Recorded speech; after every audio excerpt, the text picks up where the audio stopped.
welcome to Nothing Ever Happens in Canada, but we know this is simply not true. I'm Canadian Girl. Thanks for joining me today. This is a Canadian podcast about the myths, legends, and just good old stories Canada has to tell. Before we get started on this week's archaeological adventure through the prairies, here's a quick word from our amazing new network.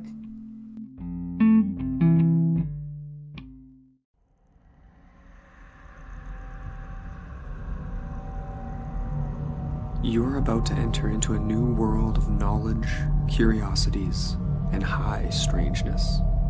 This is a podcast of Straight Up Strange Productions.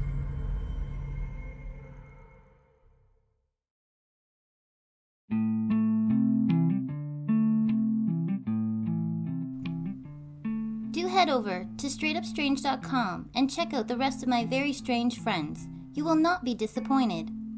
I just wanted to take a minute and thank you all for your lovely reviews and comments on social media, the kind words about my voice, your words of encouragement, and your words about my podcast production and editing skills. I have no media or digital editing background at all. As you can tell, I don't even know the right words to use. I've learned everything pretty much on my own through trial and error, and of course, your always kind advice. To each of you who have took the time to leave a comment or a review, just know your words, they help this podcast grow. So I am truly humbled, and I just wanted to say a big thank you. Enough business now, back to our adventure. This week, we're off to explore the many petroglyphs of Saskatchewan. That's right, there's actually rocks in Saskatchewan big enough to carve some ancient traditional art. I thought the prairies, well, were prairies. Just that, mostly flat as far as the eye can see. You know, with the odd rolling hill maybe here or there. But never imagined they'd have so many big rocks, and one area even holds over 300 petroglyphs. Turns out, I was completely wrong about Saskatchewan. Dust off those archaeology hats that we used to go looking for the Vikings in Newfoundland, because we're about to go on a road trip around southern Saskatchewan to visit the sacred sites and see an ancient art form depicting animals, animal tracks, humans, human faces, handprints, footprints, and more. We'll visit a site that some believe may have possibly been a door to the spirit world. Also, a spot believed to hold the oldest human markings made in North America. What we don't know is who made them for sure, but I will discuss some suggestions with possible clues later. I don't know about you, but I'm ready to start exploring one of Saskatchewan's greatest unsolved mysteries.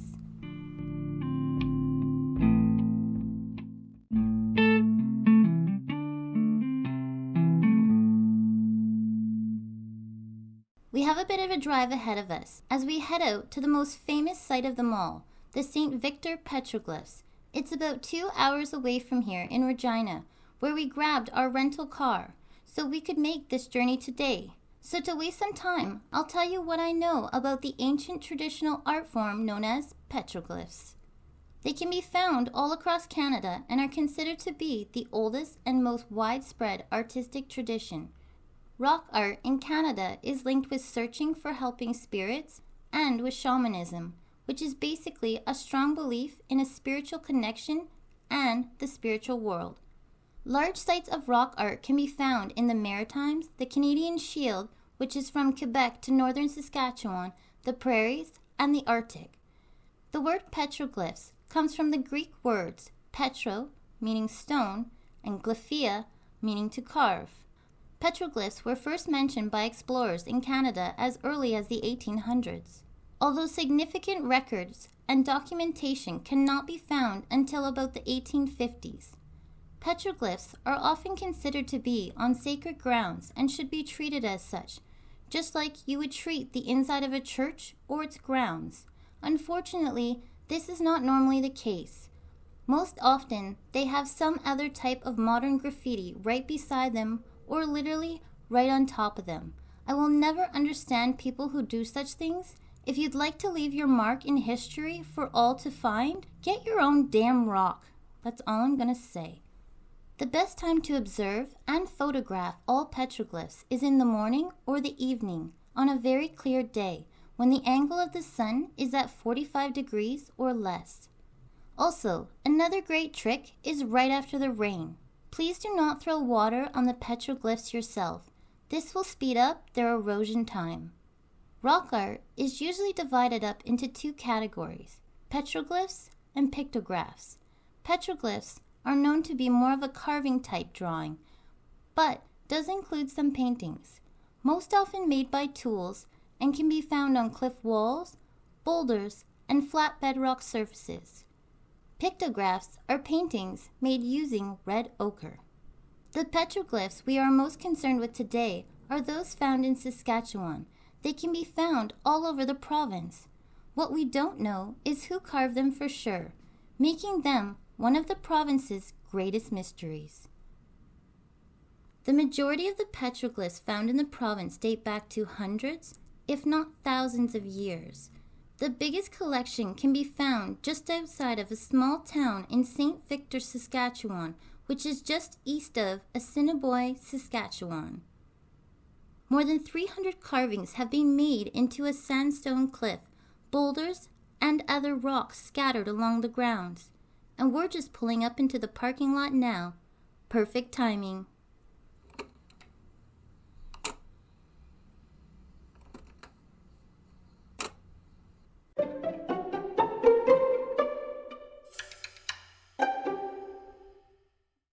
Welcome to the St. Victor Petroglyphs Provincial Historic Park, where more than 300 carvings can be found. Admission to the park is free and it's open all year round. Just an FYI, Saskatchewan Tourism has an amazing collection of pictures for this site that I will include in a link below, so do check them out. Be on the lookout today as we walk through the park, as many types of birds and wildlife can be seen in the area quite frequently. We might just see something more exciting than some rocks. I'm just teasing. Guided tours are available but must be booked ahead of time. There is also interpretive signs that allow for a self-guided tour. Lucky for you guys, I'm here, so you don't need to worry. There is an outcropping that the petroglyphs are carved into at the cliff's edge above us. It is known as Ravenscrag Sandstone. From my understanding, the term Ravenscrag, for all we need to understand for this tale, allows for an archaeologist to know the estimated date the rock was formed. The cliff top is a well-known beautiful viewpoint. It is said to be one of the best views in the province, and it is also a well-known picnic spot in the area, so you better believe we're stopping up there for a snack. The carvings are of unknown origins, and there are changes in styles throughout the work, suggesting it was made over many years by different artists. As we walk through today, take note in the changes of artwork. They may be very subtle in some instances. There is evidence of different tools being used also, suggesting this was a very long piece of artwork that took many years to complete. As their knowledge of tools increased, so did the details in the artwork. Carvings such as geometric shapes, along with ones so worn they can no longer be determined. There are bisons, turtles, human faces, footprints, both human and animals, along with human handprints, some small water creatures, and stars. Popular theories are the symbols were used to bring out a type of hunting magic, increasing fertility, making the hunting season plentiful, and directing the animals to the hunting grounds, as hoofprints lead right over the cliff's edge. Some believe they are records of dreams over time, and some suggest they are vision quests, which I'm not going to get into here, but it's basically a ceremonial part of a spiritual journey in some indigenous cultures, usually involving the becoming of an adult and receiving great knowledge. Traditional ceremonies and offerings are still practiced and left today, so if you see any, please do not disrupt them. Hoofprints at the site are mostly of bison. There are no horse hoof petroglyphs, suggesting it was carved before horses were introduced, which, fun fact, the first horse recorded on record in Saskatchewan was named Big Dog in 1730 because the indigenous people believed he could do the work of a big dog. One of the more larger and newer carvings is of a human face. It's more than 1 feet in diameter and is very similar to ones found in the Northern Plains burial grounds, estimated to be around from 300 to 600 years ago. So do keep your eyes open for him. It is one of the very few sites found in Canada that have horizontal rock carvings. The carvings show significant info in regards to cosmology, spirituality, symbolism, and artistic expression. The poor conditions of the glyphs today is due to the softness of the sandstone, things like time, lack of preservation, which is not wanted by those who believe their ancestors may have carved them, and sadly, vandalism. Several of the indigenous people who have been consulted about the land do not want it preserved. They asked it to be left alone to disappear into the earth where it once came from naturally, just as we all do. The government of Saskatchewan has chosen to honor these wishes, so if you do want to see them, I suggest you go sooner than later. They will not be here for too much longer by the sounds of things. Even if you are there on a very well-lit day, the majority of them have already become very hard to see, and they have been fenced off to protect them from further damage. There is a group called the Friends of the St. Victor Petroglyphs. Their mission is to protect the site so the petroglyphs do not disappear any faster than necessary.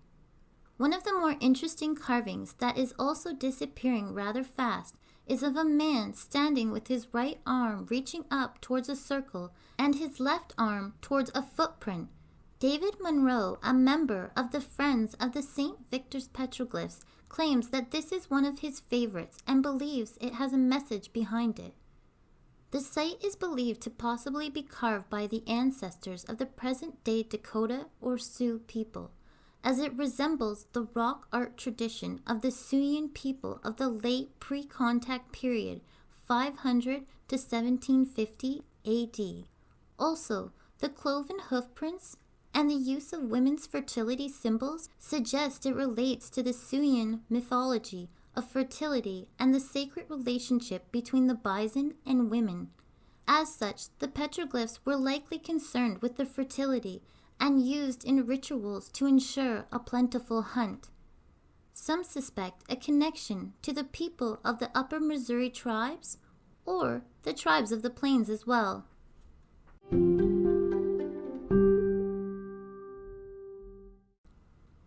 As we enter through the front gate, there is a staircase that takes you beside a rock wall. Then we will walk on short grass land up to the largest collection of petroglyphs on the plains, estimated to be about 123 hoof prints between 5 to 15 centimeters.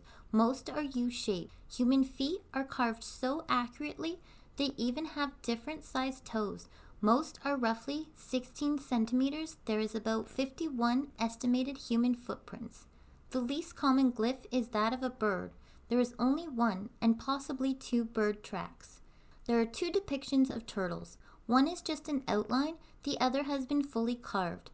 Both are close together and in form as well. There is 2 to 3 depictions of human heads. One is very large, which I mentioned earlier, and he also appears to have what looks like a banded neck.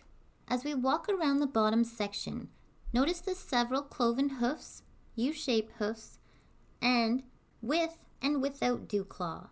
There is an outlined grizzly bear paw, geometric shapes like triangles, circles, and even 2 triangles that almost look like an hourglass. Take a few minutes to take some pictures and see if you can spot them all.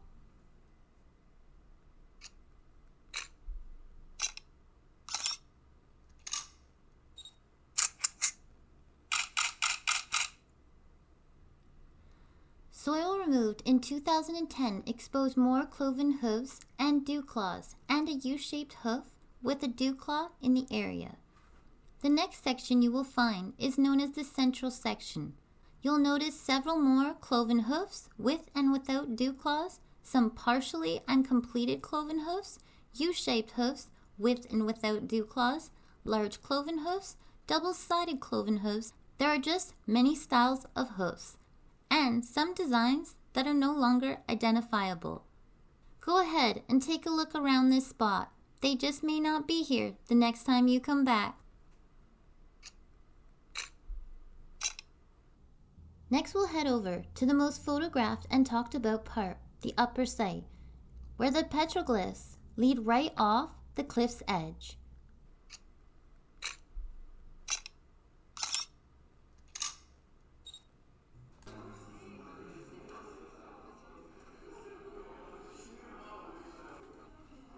Several cloven hoofs, with and without dew claws, U-shaped hooves, a figure of a man running, and a bird or a butterfly.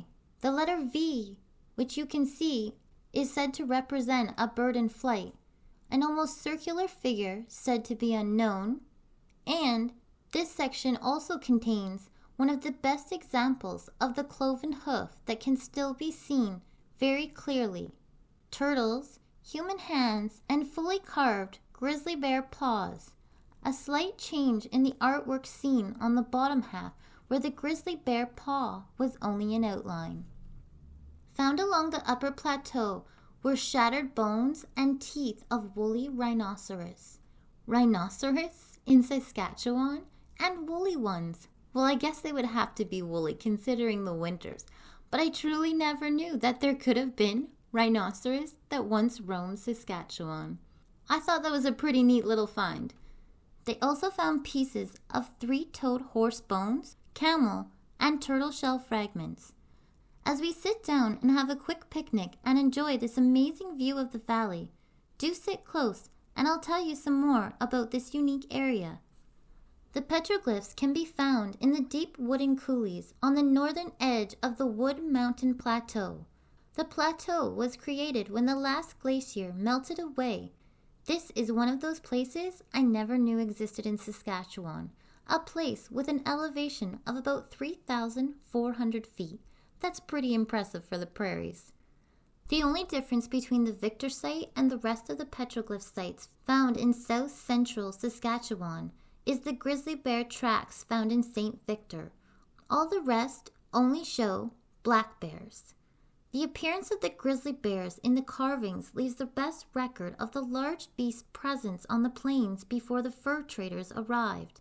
The practice of shamanism, which strongly believed in connecting spirits and to the spirit world, was another possibility for the grizzly bear track, as it was very important to early indigenous mythology. The presence of turtles again points to shamanism and the belief that the turtle represents fertility and longevity.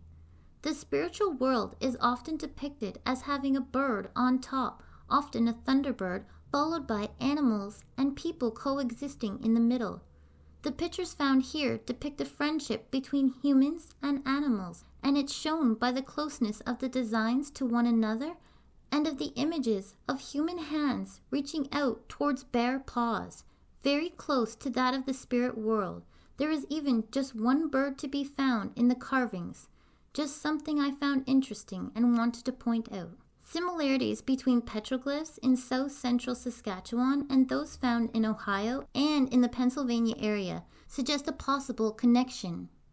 A huge chunk of carvings were sadly lost due to Mother Nature's wrath in 2001 when it collapsed to the ground below due to erosion. Carvings that were lost? A beautiful carving of a human foot, a very large hoofprint with a dew claw of which the animal was unknown, a very unique design that was hard to determine, and its original descriptions have been lost. There are also two mysterious sites located nearby where you can find shallow pits lined with stone. These sites are located on top of hills overlooking the valley below and have a clear view of the petroglyphs. Some say they are vision pits, others say they are eagle-catching pits. If you have the privilege of finding one or both of these sacred sites, do respect them, please.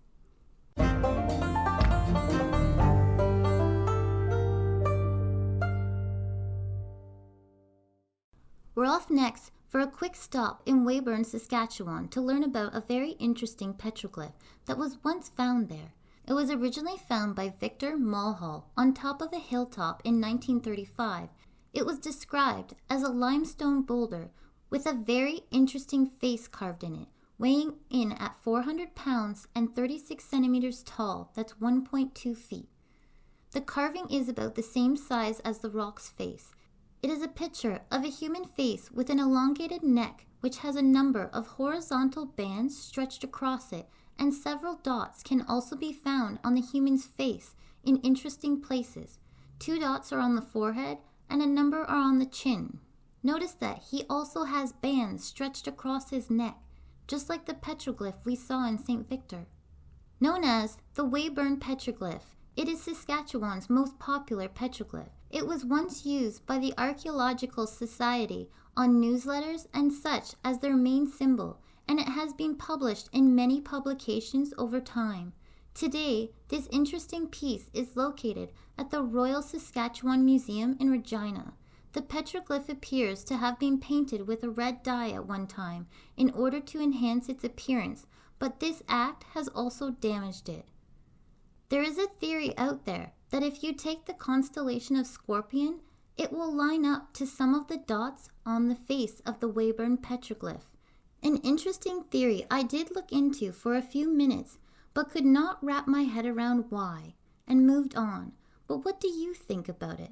Let me know your theories.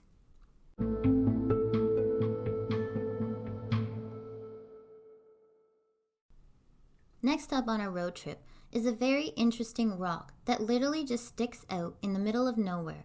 We're off to Hazlitt, Saskatchewan, and it's about a 4-hour drive through the prairies. So yeah, I'm going to fill you in on some other locations where petroglyphs can be found here in Saskatchewan while we make our way there. Once located in Riverhurst, Saskatchewan, but now located in the Moose Jaw Museum to be preserved, a carving of a face on a rock, which it does have other markings on it, suggesting it may have once been wearing a hood in the carving as well. The Royal Saskatchewan Museum in Regina also features a petroglyph face, originally discovered in 1912 in the hills of the northeast Fort Capella. Troe is home to a human face petroglyph as well. The stone features a face on both sides. A Thunderbird stone can be found in Kamsack, Saskatchewan, which, just as it sounds, is a large stone with a Thunderbird carved on it. They are very common across the country. A large Thunderbird is carved into a stone cliff face and covered in lichen, a type of moss, making this glyph what is known as a lichenoglyph. Basically, fungus has grown in the original carving, and it now appears almost as if it was carved out of the fungus. It can be found on a cliff face at Reindeer Lake, Saskatchewan. Along the Churchill River, pictographs can be found of animals, humans, and geometric shapes. There are black pictographs that can be found in Swift Current, Saskatchewan that are said to be unique to Canada. Other honorable mentions go to Cabri Lake, Leader, Gouldtown, Wood River, and last, Mountain Lake, all home to at least one petroglyph. A lot of these carvings as well, it is not known who carved them exactly, adding to the long list of mysterious petroglyphs in Saskatchewan. Well, that was a long drive for sure.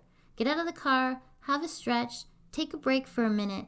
I'll meet you over by that big rock. You can't miss it.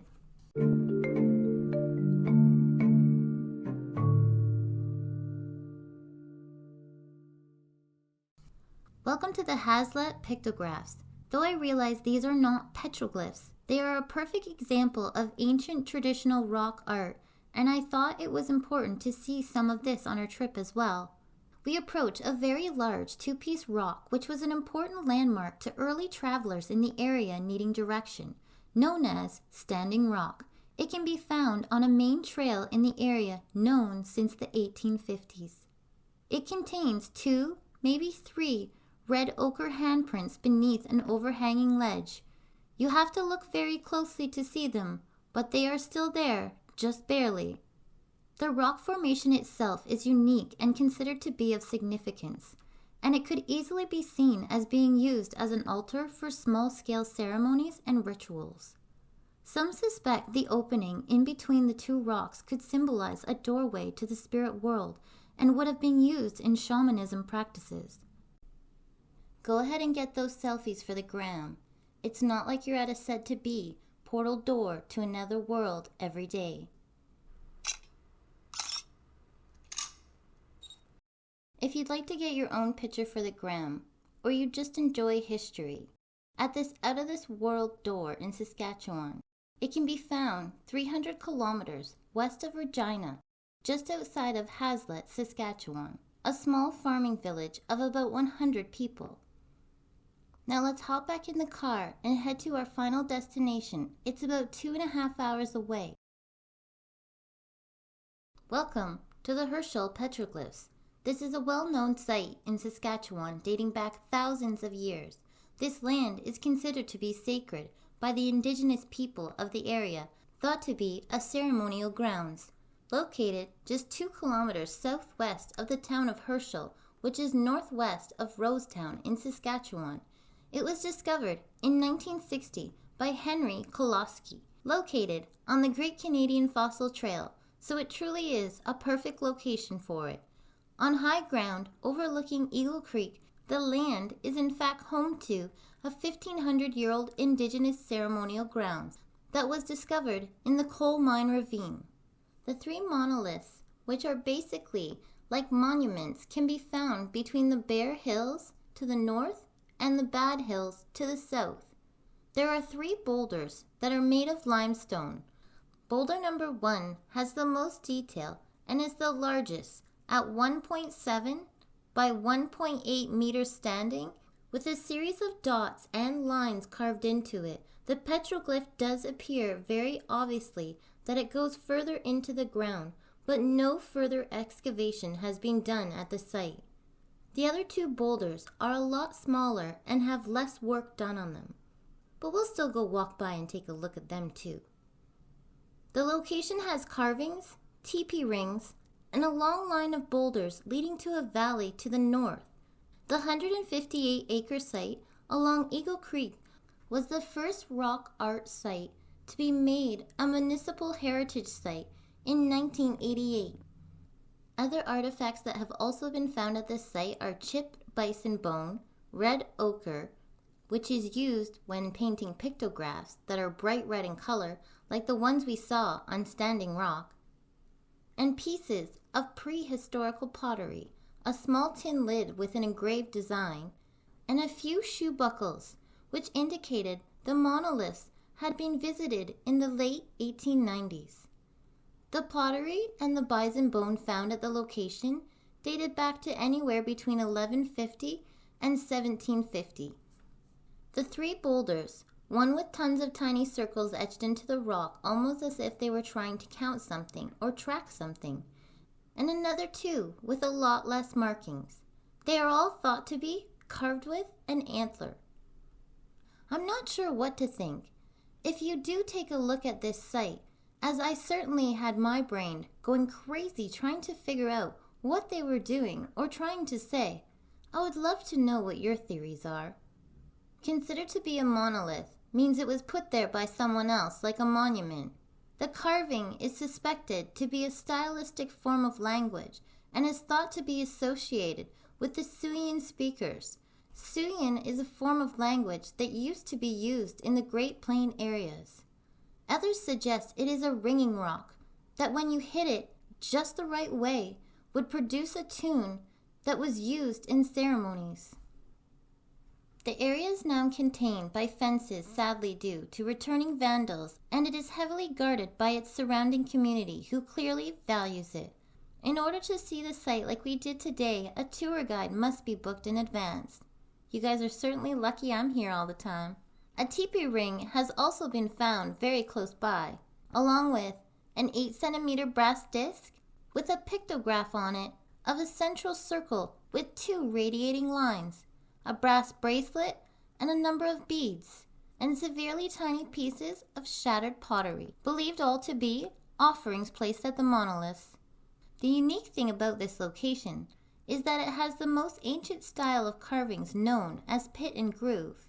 They may in fact be the earliest human markings in North America according to CanadianEncyclopedia.com. They may relate to the North American first immigrants arriving over 18,000 years ago. I don't know about you guys, but I think that's a pretty unique piece of history. To think that this rock that stands before us may be one of the earliest known man-made carvings in North America, right here in Saskatchewan. I happen to think that's pretty damn neat.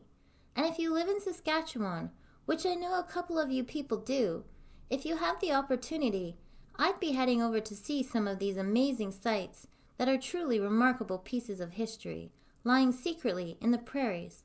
They do not get the attention they deserve. But now, it's time to get you guys all back home. Time to get in the rental car.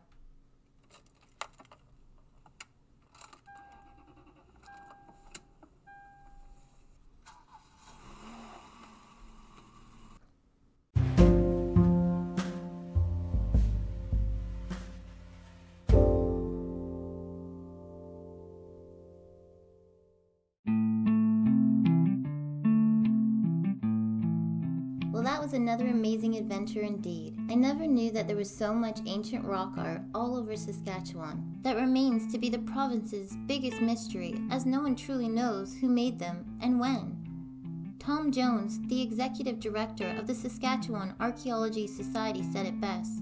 It's like the petroglyphs are trying to hide their age and their authorship. And I'd have to agree with him. So far, they've done a great job. An interesting fun fact I found while researching: many of the petroglyphs are said to be called grandfather rocks. They hold memories of the Earth's past, people's relationships, and the environmental history. I thought that was pretty cool. Not only are there a ton of petroglyphs that can be found across the country, there is also many strange, I'm going to call them boulder-type monoliths, because I have not done my research yet in this area. But while looking at the many petroglyph sites in Saskatchewan, I found many of these, which in my words are boulders or stones placed strategically to leave symbols and structures behind. An adventure we will be sure to come back to one day. If you are interested now, a good example to look up is the turtle effigy, which means a model of, in Minton, Saskatchewan. A large turtle made out of boulders on the landscape can be found. Pretty much, wherever there is a significant amount of rock present in Saskatchewan, there are petroglyphs, pictographs, or they have strategically placed stones somewhere to leave a message close by. So do keep your eyes open if you're wandering around in the rocks, boulders, or exposed rock or cliff sides in Saskatchewan, because you may just have to get that archaeology hat back out that you earned here on this channel, and let the world know what you've discovered. I'm Canadian Girl. Until next time, my friends.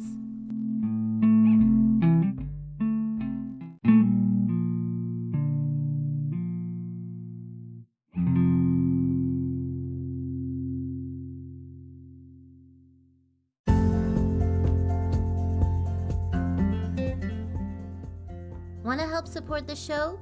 You can do that in 3 simple ways. The first one, you can leave us a shiny 5-star review on Apple Podcasts.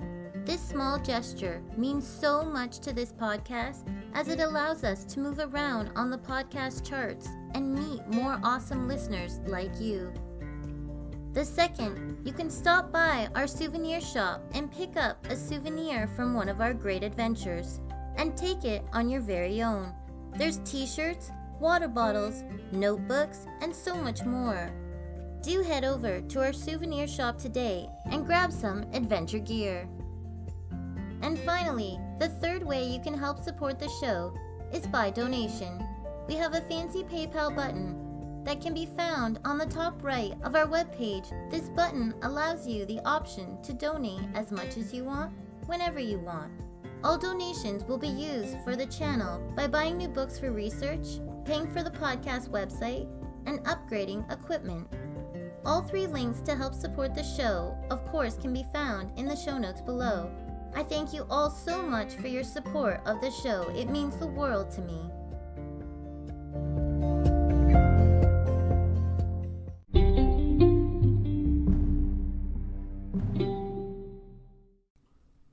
You guys, who always listen to the very end, you're the best kind of people out there. But you already know that. I'm Canadian Girl.